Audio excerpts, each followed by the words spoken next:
Hey, what's up, guys? It's me, Rivstar here, and today's episode is going to be a bit of a shorter one because we are just going to be talking about the Golden Rule. I think this deserves its own episode just because it's such an important rule. In fact, it's actually very appropriately named considering it's probably the most important and valuable rule there is to follow.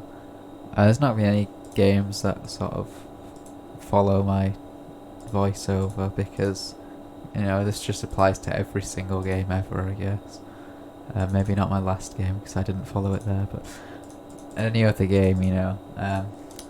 So let's just start off by explaining what the Golden Rule is. It's actually really easy to understand. It just quite simply is if one Liberal is yahing a government, then every single Liberal must yah. This rule mainly applies to the SE. That's when it's the most important that you follow it there. If you only want to follow it in some situations, not absolutely everything, then making sure you follow it on the SE discussion is the most important thing to do. Not throw SE is very important, because if you do throw SE as a Liberal, you'll be considered fascist, and maybe even if you SE a Liberal, they'll be like shaded as well or something.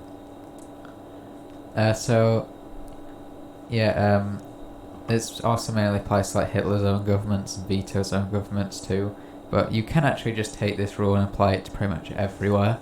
I guess a more broad version of this rule is just that if one Liberal is doing something, then all Liberals must do it.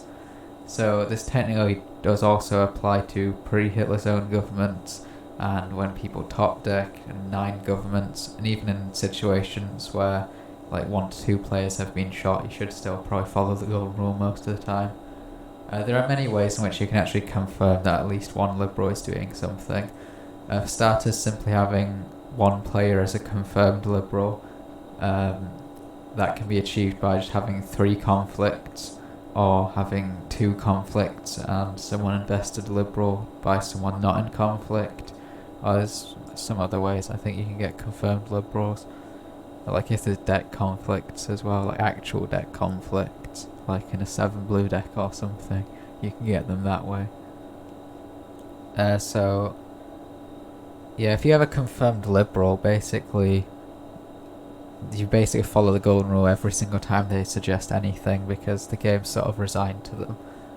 And you can try and persuade people against it, so you can try and get people to change their votes and play something else or not play something else. But at the end of the day, the confirmed Liberal is the final say on everything, really. So if they're doing something, you must go along with them.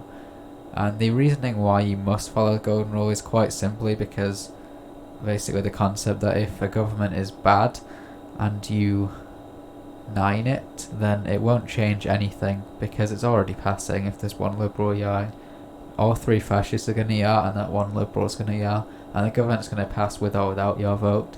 So it means completely nothing to 9 the government. However, if the government is what's considered good, then your vote definitely does matter, because even if a Liberal's yah, all 3 fascists can 9 and you can 9, and then that gov doesn't pass. Obviously this isn't as important if you're in like the first stage of Hitler zone, there's only 3 or 4 reds on the board. But if you're in veto zone, the last government or something, if you disobey Golden Rule there particularly, then obviously that can just immediately result in fascist winning the game after a top deck or something. It's very important to follow it in veto zone particularly. Basically what consists of a bad government is obviously just any government that has Hitler as the Chancellor, or any government that has a fascist as a president, because then they can, take the gun and shoot someone. So there are obviously some other ways that you can have the Golden Rule apply, like maybe if there's not one confirmed Liberal, but quite simply if you have, let's say there's 2 conflicts and 2 people outside of conflict say they want to yah something, or you have 1 conflict and 3 people outside the conflict want to yah something, or even if you have no conflicts, or even if you have some conflicts, if any 4 players are yahing or 9ing something, then obviously there's only 3 fascists, so at least 1 Liberal's doing that. So the next thing is there are very rarely, but sometimes occasions when there are actually like there's confirmed liberals doing different things. So let's just say in this particular example, let's just set up some random scenario. 1-5 is a conflict, and that's the only conflict in the game.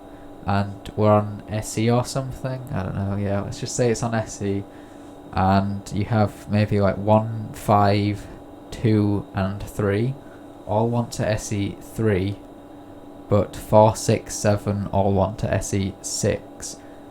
In a situation like that, technically both SEs would apply to the golden rule, because, you know, both of them have at least one liberal doing that thing.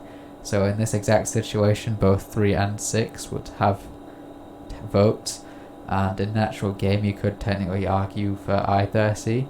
So what's more likely to actually happen is whoever is holding the SE power is probably just going to SE either one of them, then that one's going to pass. But you know, if you're being technical about it, what actually should happen is pretty much always the group that has the likelihood of having more liberals in. Basically, if you've got a group of people that maybe there's 2 fascists and 2 liberals that want to do something, and then maybe you've got like, I don't know, no, maybe there's 1 liberal and 3 fascists that want to do something, but then there's also 3 liberals that want to do another thing. Then obviously you want the 3 liberals to take priority.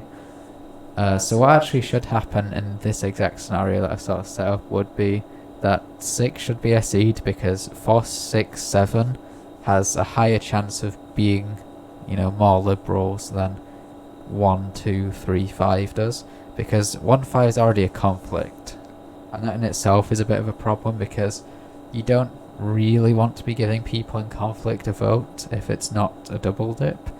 You should usually just be ignoring them anyway, and it's also particularly a problem if, the 2 people in conflict are agreeing to SE someone. In a situation like that, you definitely want to be just SEing the person that is much more likely to be liberal. So that's actually it for this video, a very short one talking about the golden rule today. If you enjoyed, make sure to leave a like and maybe a comment. That would be good to actually get some of those. That's it for today's video. Peace.